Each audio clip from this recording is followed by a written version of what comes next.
Bueno, vamos a iniciar el tema de ecología descriptiva.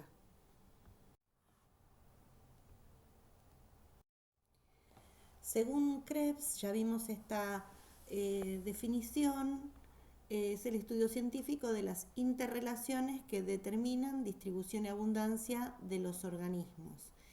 Eh, en base a esto vamos a observar que el biotopo ofrece condiciones. Esas condiciones son aprovechadas por los individuos y las poblaciones que habitan ese biotopo y empiezan a establecer relaciones entre sí, los individuos de una misma población, de las poblaciones en general y relaciones con el ambiente. Y de toda esa combinación surge la distribución, es decir, en dónde están los organismos, y la abundancia, cuántos son.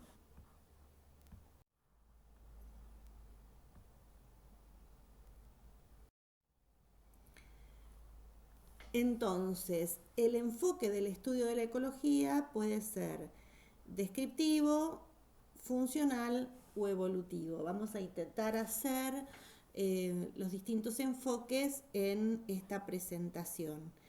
Entonces, acá la palabra griega oikos significa lugar y logos, logía significa estudio. Estudio del lugar, oikos logos es el origen de la palabra ecología.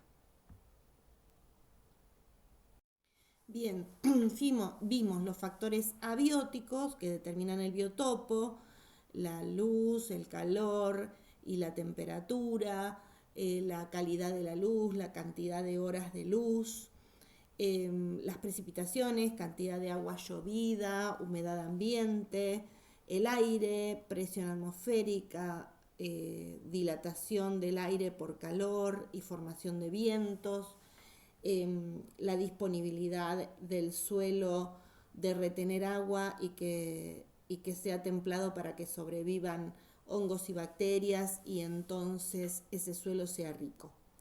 Bien, en ese biotopo aparecen seres vivos que conforman la biocenosis y ambas cosas entonces generan la estructura del ecosistema.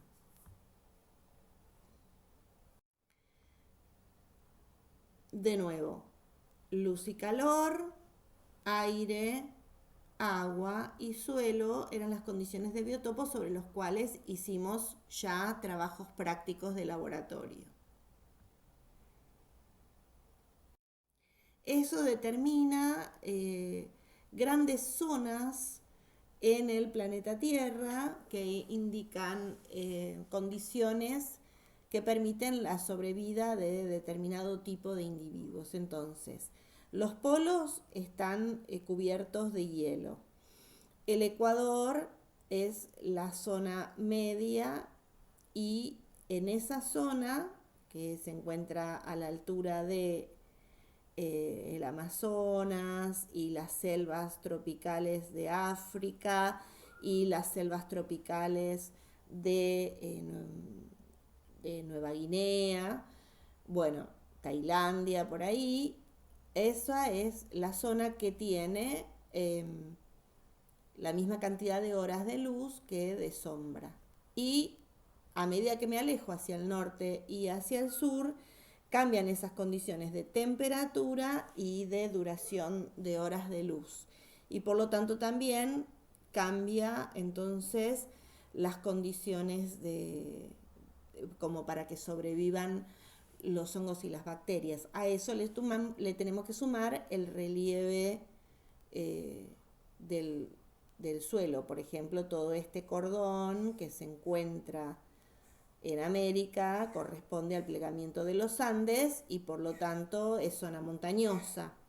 Y luego están grandes extensiones de planicie.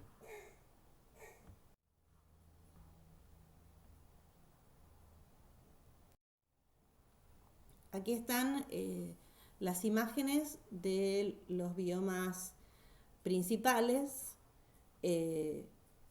más cerca de los polos la tundra, donde la principal vegetación son líquenes que soportan temperaturas muy bajas. Luego viene el bosque de pinos o taiga, que es un bosque de plantas coníferas que tienen las hojas permanentemente en sus troncos. Los bosques templados, que son caducifolios, es decir, que las hojas caen en otoño, por eso están color ocre en esta imagen. Matorrales, que son montes bajos, pastizales y sabanas. Las sabanas son pastizales con manchones de árboles y los pastizales son solo herbáceas. Selvas tropicales y desiertos. Las ecorregiones de Argentina están organizadas en función del relieve y la circulación de vientos y las temperaturas. En rojo se ven los Andes altos, en verde los Andes más bajos, en celeste acá está toda la estepa patagónica,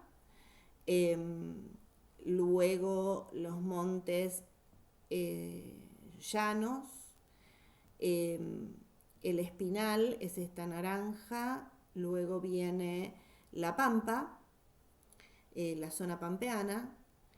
Si me voy hacia Mesopotamia me encuentro que Entre Ríos tiene pampa y también espinal. Un poquito más al norte en Corrientes encuentro la zona de los esteros, luego campos y malezas, y Misiones está poblada de selva, una selva sobre un relieve plano y se llama selva paranaense. En este sector que se encuentra Formosa, Chaco, Santiago del Estero, esto sería el Chaco seco. Esta parte color petróleo es el Chaco húmedo, lindando con el río Paraná. Me voy más al oeste, me encuentro a un plegamiento en sentido norte-sur, producto del empuje de los Andes sobre este sector que es la zona del Chaco seco, el Chaco húmedo y de la Mesopotamia, que es una base muy muy dura que se llama macizo de Brasilia. Cuando los Andes se plegaron y el macizo de Brasilia no se corrió, las tierras que estaban en el medio emergen en forma de sierras subandinas, donde se encuentra la selva tucumano-salteña o la selva tucumano-oranense. Es una selva que el relieve es montano, a diferencia de la selva misionera donde el relieve es plano.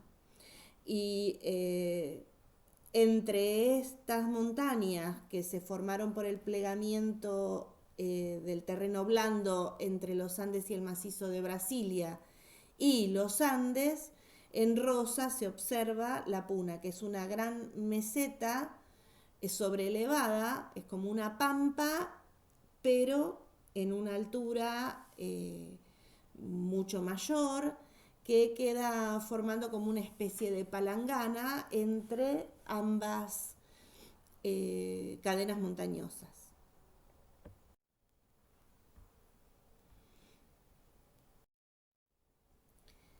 Acá tenemos dos mapas, uno que muestra el relieve y el otro muestra las lluvias. Los colores se observan en esta escala, en esta referencia, indica en violeta 800 milímetros por año, y las curvas en blanco indican las líneas de puntos que mantienen la misma cantidad de lluvias por año. Entonces son todas regiones que van cambiando su coloración en función de la cantidad de precipitación, pasando del violeta por el azul, el celeste y el verde, a donde están las zonas menos húmedas. El centro de la meseta patagónica entre Chubut y Santa Cruz es la zona más seca de todas. y a eso se le suma las zonas secas de las alturas eh, de la Puna, ¿no? Y acá tenemos en el relieve eh, las zonas más altas de oeste a este, bajando disminuyendo la altitud. En la escala está a nivel de mar es blanco, verde clarito las zonas más bajas, amarillo le sigue con 500 metros sobre nivel de mar, 1000 metros el color ocre, 3000 metros el marrón y 8000 metros el marrón muy oscuro, que se va a encontrar en la zona de la cordillera de los Andes Altos a la altura de Mendoza. Estos mapas corresponden a la temperatura media anual y al tipo de suelos. La temperatura media anual también tiene esas líneas que están indicadas en gris con los números de la isoterma. Iso igual, terma temperatura. Las líneas isotermales marcan regiones donde la temperatura media anual tiene una misma, un mismo promedio. Empieza siendo la zona de mayor temperatura media anual, el este de Salta, toda Formosa y el noroeste de Chaco. Le sigue una franja que incluye Misiones, parte de Corrientes, sur de Chaco, norte de Santa Fe, norte de Santiago del Estero y el borde de Tucumán, la botita de Catamarca y un sector de La Rioja. Y así sucesivamente por color obtienen el dato acerca de las temperaturas. Como verán, las temperaturas medias más altas en Argentina no superan los 24 grados. Es la temperatura promedio entre invierno y verano.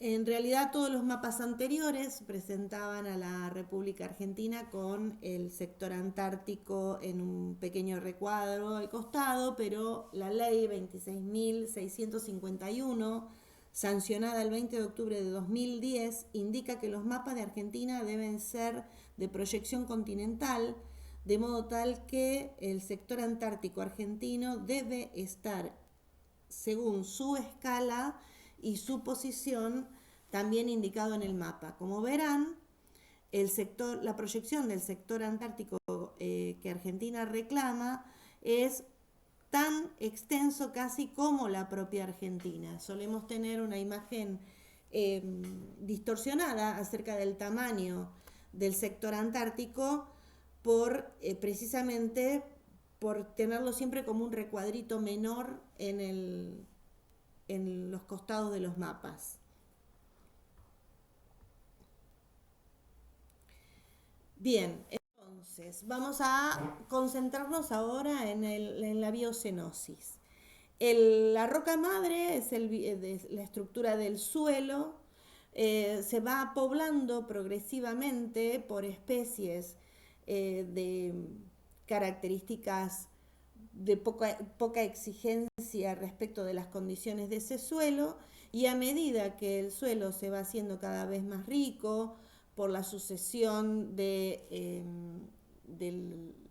tiempo y a medida que los hongos y bacterias aportan más nutrientes al suelo a partir de la descomposición de aquello que murió de las plantas que fueron las primeras que aparecen, a medida que se va acumulando ese material, el suelo se va haciendo más rico y a medida que se va haciendo más rico, aparecen especies más exigentes hasta que se llega a la comunidad de especies más compleja, más abundante y más diversa que ese ecosistema puede soportar o sostener. A esa comunidad se la llama comunidad clímax y lleva muchísima cantidad de años esa proyección de tiempo hasta lograr la comunidad clímax. Cada tiempo en el cual se van generando las nuevas condiciones se llaman etapas serales. Y los responsables de que esos suelos se hagan cada vez más ricos son los descomponedores y detritívoros. Algunos de ellos microscópicos, como los hongos y bacterias, y otros tipos de hongos macroscópicos, y también los insectos que son detritívoros, es decir, consumen los detritos del suelo y los degradan más aún. Por ejemplo, hojas que se pudren, que se están pudriendo, son comidas, bichos que están muertos, son degradados, hechos caca, y la caca atacada por hongos y bacterias sigue transformándose hasta llegar al nutriente del suelo. Ese proceso lleva adelante la aparición de, entonces, además de las plantas, los animales que viven gracias a esas plantas y los que viven de los animales que viven de las plantas. Me estoy refiriendo entonces a una cadena alimentaria, donde las plantas son las que producen el alimento porque transforman la energía que el sol envía en forma de longitud de onda, capturan la energía de la longitud de onda y la transforman en energía química, quedando guardada en moléculas de alimento. Los consumidores primarios, herbívoros, consumen a las plantas y se quedan con ese alimento. Los carnívoros, que son los consumidores de primer orden, comen a los primeros y entonces se incorporan lo que aquellos incorporaron primero. Y por último, los consumidores de tercer orden, que son los grandes carnívoros, que aprovechan la energía que los consumidores secundarios tenían. Como podrán observar en este diagrama de energía, a medida que se va pasando de eslabón en eslabón de esa cadena, la energía se va perdiendo porque solo un 10% es posible de transformar en energía aprovechable. El 90% de la energía que pasa de un eslabón al otro se transforma en calor a medida que esos seres vivos crecen, se reproducen y se automantienen. Entonces, la energía va transformándose y va haciendo un flujo, mientras que los descomponedores permiten que la materia haga un ciclo en los ecosistemas. Pero si el sol se apaga, que es la fuente de energía primaria, toda la cadena termina desarmándose, o sea, deshaciéndose, imposible de producirse, porque son las plantas las que fijan la energía del sol, y si no hay un sol que emita la energía, no hay plantas que puedan sobrevivir y por lo tanto traspasar esa energía de un eslabón al siguiente.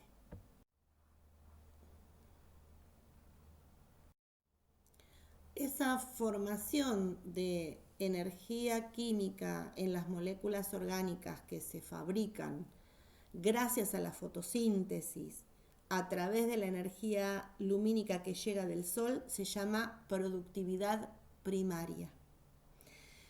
Las plantas son los únicos productores capaces de capturar esa energía y dióxido de carbono y agua, a través del proceso que se llama fotosíntesis, juntar esos carbonos, hidrógenos y oxígenos de la materia inorgánica, del dióxido de carbono y del agua, y transformar todos esos carbonos, hidrógenos y oxígenos en unas estructuras organizadas que son moléculas de azúcares, que luego se van a seguir transformando y con eso se va a formar el almidón que reservan las semillas, el aceite que reservan las semillas y los frutos, proteínas que hay adentro de las semillas. Ustedes ya saben que las legumbres se consumen porque aportan proteínas. Bien, Las plantas hacen todo ese proceso y toda la masa de materia orgánica que generan se llama biomasa y esa es la productividad primaria bruta.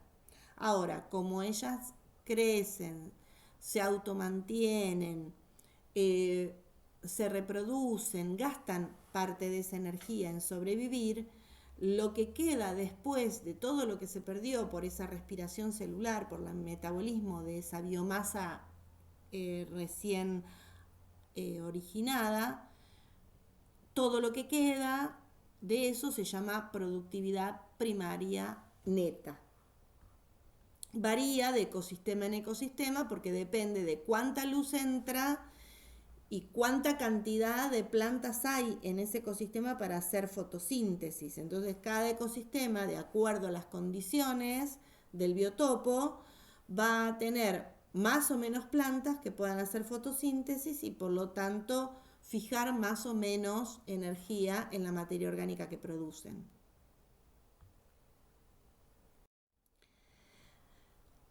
Las pirámides, estamos observando una pirámide de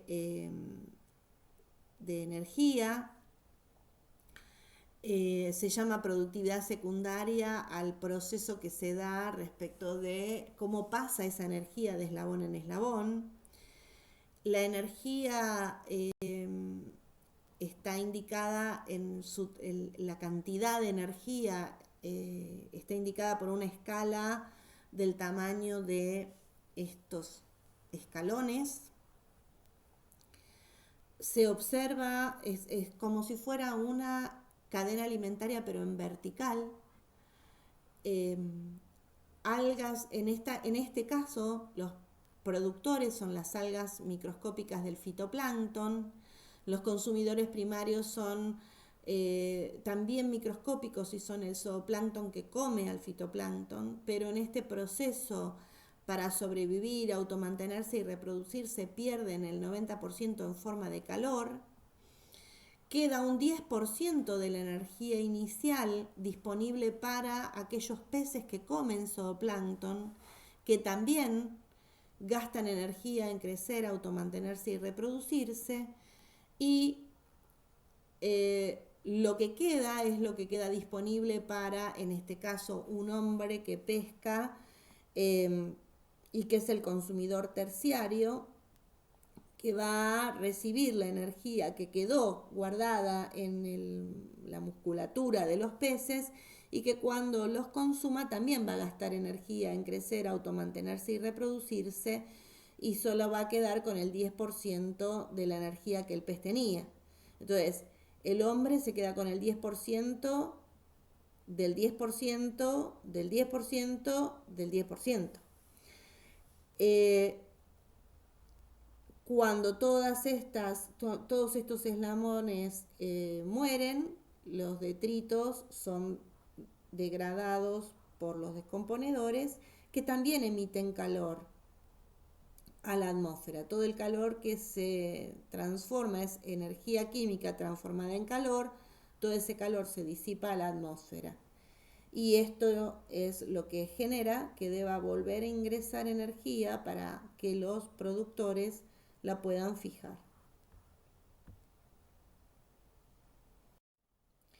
Ahora, esos ecosistemas que se fueron construyendo con el correr de los miles y millones de años, que fueron transformando en etapas serales de una roca madre a una comunidad clímax, pueden sufrir regresiones. En este caso, las regresiones que están indicadas en esta imagen son todas naturales. Por ejemplo, la erupción de un volcán y que la lava en su escorrentía por la ladera queme todo el bosque que se había generado ahí, un incendio provocado por chispas en alguna planta como en las cortaderas. ¿Se acuerdan que hablamos la clase pasada de que las cortaderas guardan silicatos en los bordes de las hojas que se calientan mucho y pueden desencadenar un incendio por el altísimo calor y la cantidad de hojarasca seca que mantienen en sus tallos? También podrían ser huracanes y tornados, aludes de barro, aludes de nieve y maremotos. Bueno, todas esas son condiciones naturales que provocan regresiones en ese ecosistema. ¿Qué significa? Que se muere las plantas que estaban ahí, mueren los animales o son corridos, y ese ecosistema que queda muy pobre vuelve a iniciar una sucesión que se llama secundaria y que va a intentar llegar a una etapa madura que nunca va a ser de la misma calidad que la comunidad clímax, porque en esa regresión se han perdido especies del lugar.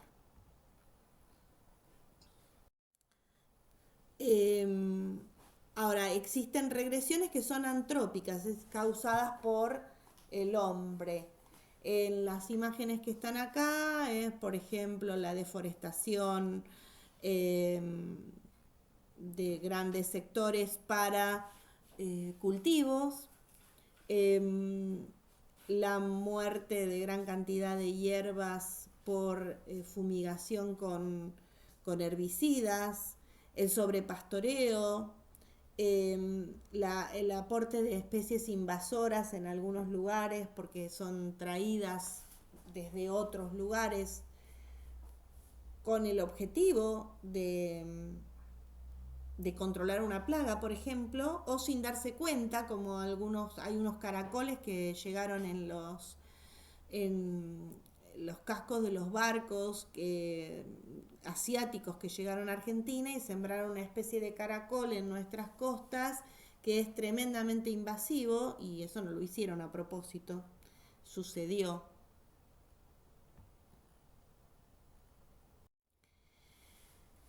Bueno, las especies entonces que colonizan un lugar se llaman especies de estrategia R. La R se suele escribir en minúscula como está indicado acá. Soportan ambientes inestables, tienen una alta tasa de fecundidad, es decir, que tienen mucha cantidad de huevos o de crías, tienen tamaños corporales pequeños, muy tempranamente llegan a la madurez sexual, de modo tal que enseguida pueden tener cría a su vez. Las crías las tienen enseguida porque muy probablemente ponen huevos y entonces ni siquiera cuidan, no es que necesitan un tiempo para el desarrollo embrionario, ni un tiempo para cuidar que la cría crezca. Suelen, algunas ni siquiera necesitan una reproducción sexual. Acá en la imagen hay bacterias, es la imagen que está en gris, esos bastoncitos son bacterias, se llaman bacilos, los tipos de bacterias en forma de bastoncito, y una bacteria se divide en dos, se parte al medio y da una generación nueva cada 20 minutos. Cero condiciones. Los insectos suelen poner huevos en estuches de gran cantidad de miles. Hay especies qué sé yo, estrellas de mar, por ejemplo, que liberan células en cantidades gigantescas al mar, que se encuentran de casualidad, la célula masculina con la célula femenina, y da una larva que se asienta luego y que va a dar una estrella de mar. O sea que no hay ningún tipo de cuidado parental en esos casos.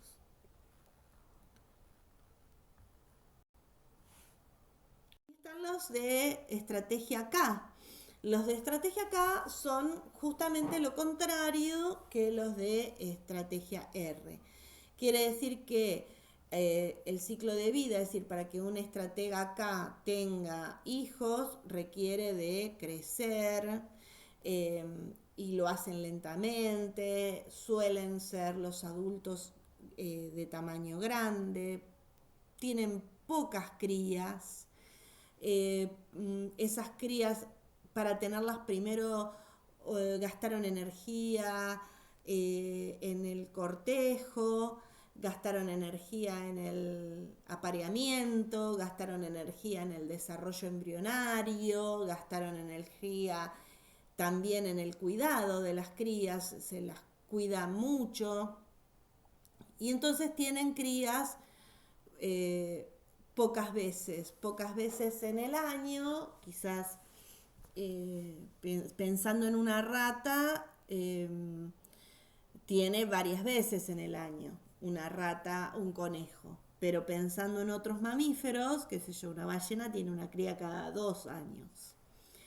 Entonces, la frecuencia de pariciones, estamos hablando de animales, pero también las plantas pueden ser estrategas K, que es una planta como la palta, que tiene que guardar un montón de energía en el fruto, tarda mucho tiempo en generar frutos y madurar frutos. En cambio, comparen la cantidad de semillas y frutos de un árbol de palta con la cantidad de semillas que producen los plumeritos de la cortadera, que tiene semillas muy pequeñas, que no invierten nada de energía en guardar nutrientes en la semilla y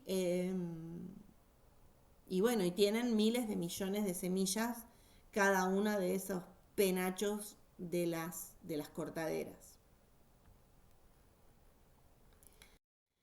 Entonces, acá hay dos curvas que corresponden a estrategias R y K. En una es el aumento de la cantidad de individuos en función del tiempo y se va viendo que a medida que el tiempo pasa la cantidad de individuos aumenta hasta que encuentra un límite en la cantidad de recursos disponibles. Cuando los recursos empiezan a escasear, ya las crías no pueden sobrevivir y entonces empieza a estabilizarse el tamaño de la población. Los de estrategia R tienen un rango de incremento alto en poco tiempo y los de estrategia K tienen un rango de incremento bajo, pero la densidad de población dura mucho más tiempo. Acá hay algunas imágenes de estrategias K, las ballenas, los elefantes, estas palmas que se llaman cocos de mar. Ahí el nene tiene un coco de mar, fíjense el tamaño que tiene, con un fruto lleno de carne, no es como los cocos que son huecos en el interior, sino que el coco de mar es una palma que tiene todo la semilla carne. Y bueno, una foto de un niño humano que nosotros también somos de estrategia K. Bueno, los individuos de la misma especie que comparten el mismo lugar en el mismo tiempo forman una población. Las distintas poblaciones, acá hay un lobo marino, es el individuo, la población de lobos marinos vive en un determinado sector que comparten en el mar junto con plantas acuáticas, cangrejos, peces, bueno, eso es una comunidad. Y la comunidad vive dentro de un biotopo. Ese biotopo que sostiene a esa comunidad es el ecosistema. Bueno, nosotros vivimos en el pastizal pampeano y también estamos muy cerquita de la zona ribereña. En el pastizal pampeano existe una sucesión ecológica que comienza con estrategia R, las cortaderas, luego una planta de estrategia K que es la chilca. La chilca es buena competidora como todas las estrategas K y le gana la competencia a las cortaderas y va poblando el pastizal. Y hay árboles que son más K que las chilcas, son los sauces criollos, En la comunidad clímax del pastizal pampeano es un monte de sauces criollos y alisos de río. La reserva de Otamendi, que actualmente es el Parque Nacional Cierva de los Pantanos, lo que pasa que esta imagen es anterior a la formación, a la formación del Parque Nacional, por eso se llama, dice Reserva Natural de Otamendi, tiene un perfil donde el pastizal llega a un bosque de la barranca, en esa pendiente se llega a un pastizal pajonal cercano al cuerpo de agua. El río, al correr, arrastra sedimentos que se van amontonando y va a formar un albardón, es un sector que emerge por encima del agua y es bastante barroso y en ese albardón hay selva en galería, ese es el típico corte transversal del paisaje de nuestro bosque ribereño. El relicto más austral de selva en galería se encuentra en la zona de La Plata, en Punta Lara, y todo este ambiente de la reserva natural tiene todas estas estructuras: el bosque de barranca, el pastizal salino, el pajonal y la selva en galería, y se observan en la foto.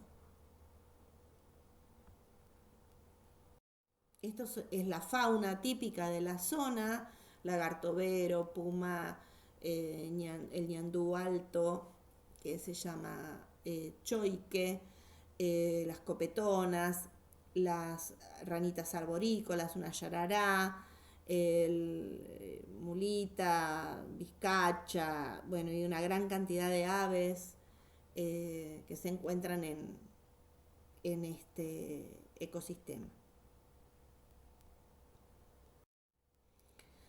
Esas plantas y esos animales se relacionan entre sí. Cuando las relaciones son entre individuos de la misma especie se llaman relaciones intraespecíficas y pueden ser positivas o alguno se puede perjudicar. Si son positivas son relaciones de cooperación, como por ejemplo las colonias, qué sé yo, hormigas, abejas, relaciones de cooperación familiares donde hay cuidado de crías, relaciones gregarias donde hay colonias que no necesariamente son parientes entre sí, pero se desplazan todas juntas, como por ejemplo las migraciones de las aves, que permiten soportar mejor el desgaste de energía que es hacer punta en la migración. Los que están en el extremo de la B de migración cortan el aire y entonces se hace más exigido esa posición, y entonces van cambiando de posición a lo largo del vuelo. Otros miembros de esa colonia toman la posición del vértice de la B y estos que están cansados van hacia los costados, qué sé yo. Bueno, y hay algunas relaciones de cooperación donde hay jerarquías, como las termitas, las abejas, que está la abeja reina, los soldados, las exploradoras. Bueno, existen relaciones entonces intraespecíficas en esas estructuras. Hay algunas otras relaciones de cooperación en el caso de las colonias básicas, es que están juntos, pero no hay relaciones de subordinación o de dominancia. Los que son estatales sí tienen jerarquías y hay colonias, qué sé yo, una colonia de lobos marinos, bueno, están los machos, vienen las hembras, el macho junta la mayor cantidad de hembras posibles para esa etapa de reproductora y chau, no hay más complicación que esa. Cuando los individuos se agrupan, eh, existen situaciones de competencia entre los grupos.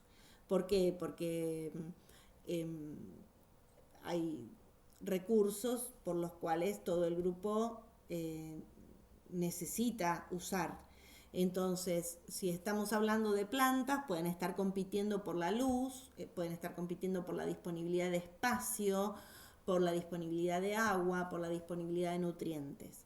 En el caso de los animales, compiten por las hembras, compiten por los lugares de anidación, compiten también por el alimento dentro de la misma especie. Y hay relaciones que se dan entre individuos de distintas especies, entre poblaciones de distintas especies. Las hay positivas, y a esas las llamamos simbióticas, y las hay negativas, donde alguno se perjudica. En las simbióticas no se perjudica ninguno, y se llaman de mutualismo o de comensalismo.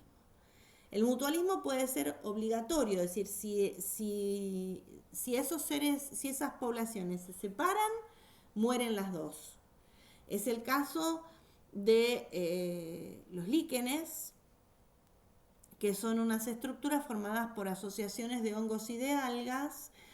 Los hongos proveen de capturan el agua, por ejemplo, proveen el medio seguro, y las algas capturan la luz y junto con el agua y el dióxido de carbono fabrican alimento que les sirve tanto al alga como al hongo. Separarlos implica la muerte del líquen.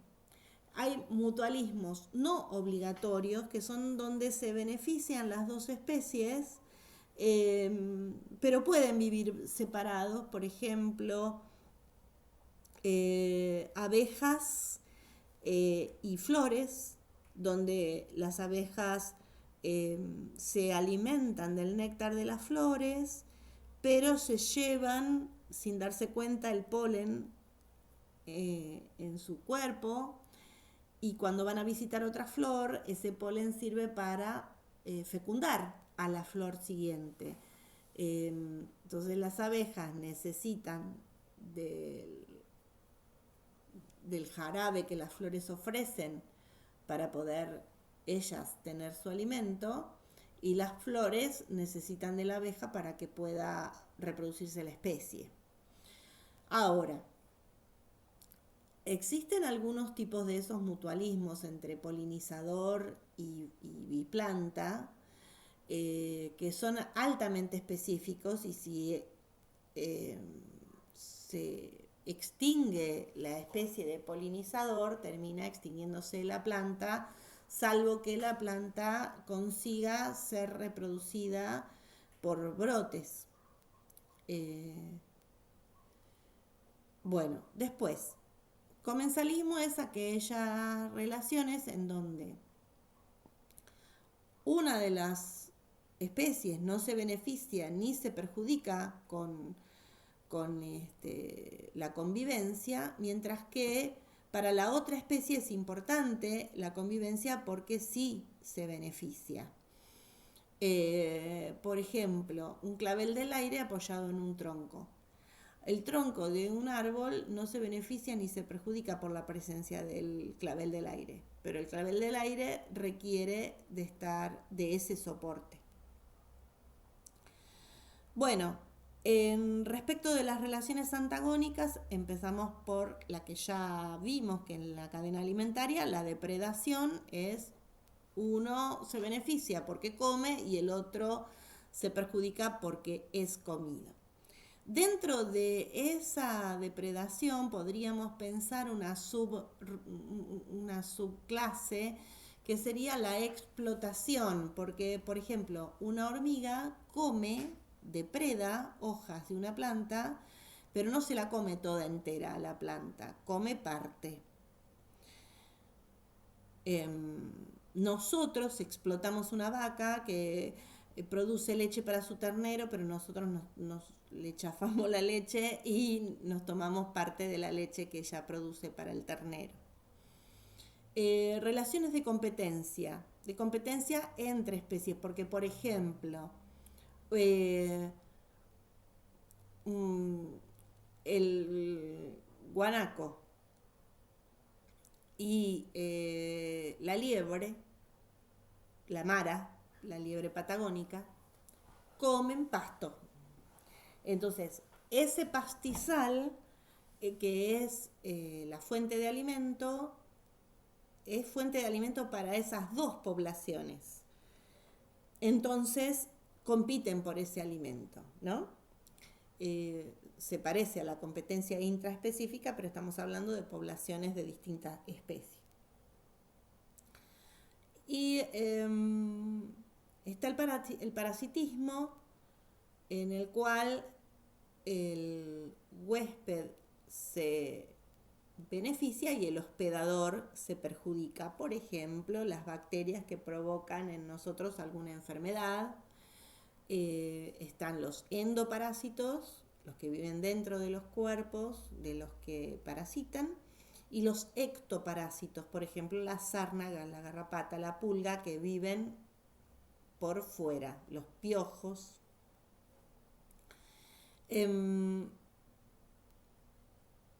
Existe un tipo de relación donde alguien es perjudicado, pero sin la intención, digamos, de la especie que lo perjudica. Se llama antibiosis. Por ejemplo, los hongos Penicillium producen una sustancia que exudan de su estructura hacia el medio externo, y esa sustancia impide la proliferación de bacterias. Entonces, las bacterias no pueden vivir en lugares donde hay penicillium, no porque el penicillium les haga algo directamente, sino que los exudados del penicillium las afectan. Ese sería un ejemplo de antibiosis.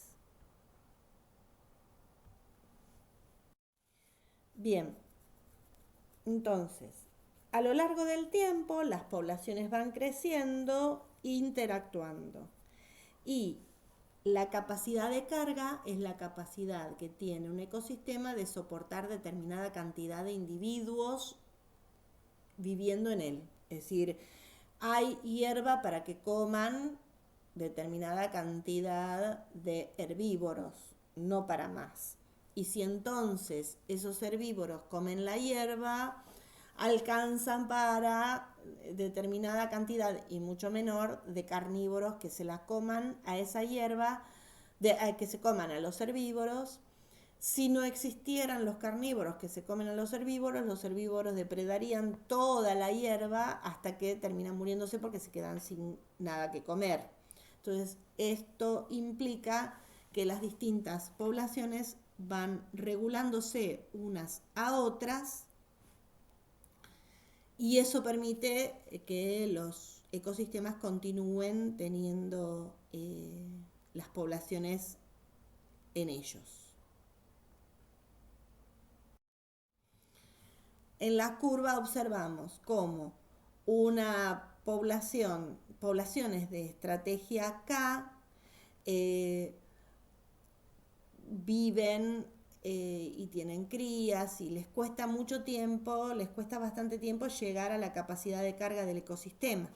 Pero una vez allí, fluctúa la población de acuerdo a si el año fue, supónganse, ahí hay una población de canguros. Si el año fue muy seco y hay poca hierba, va a haber menos cantidad de canguros. Si el año siguiente aumenta la cantidad de pastizales para comer, entonces va a haber, las hembras van a tener más crías y las crías van a sobrevivir más y bueno. Las estrategias R suele pasar que tienen un alto grado de aumento poblacional, pero tienen una tasa muy alta de mortalidad. Entonces, crece la población, llega casi a la capacidad de carga, mueren muchos. Quedaron los huevos, por ejemplo. Los huevos eclosionan, crece, aumenta el tamaño poblacional y viene el invierno, mueren otra vez. Y así. Es una curva exponencial y cíclica a lo largo del tiempo.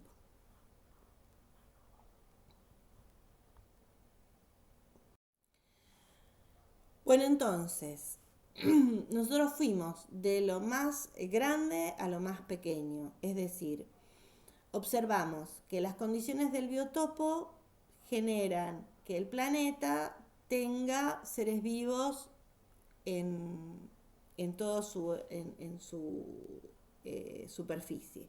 A eso se le llama biosfera, a toda la superficie del planeta poblada por seres vivos. Y esa biosfera, de acuerdo al relieve y a las condiciones del biotopo, tiene grandes extensiones de territorio ocupadas por poblaciones de más o menos las mismas características y son los biomas que nombramos al principio: taiga, tundra, pastizal, sabana, qué sé yo. Dentro de cada uno de los biomas existen diversos ecosistemas donde suceden flujos de energía y ciclos de nutrientes porque hay cadenas alimentarias que surgen ahí. Esos ecosistemas están habitados por comunidades que son distintas poblaciones que ocupan esos lugares. Las poblaciones son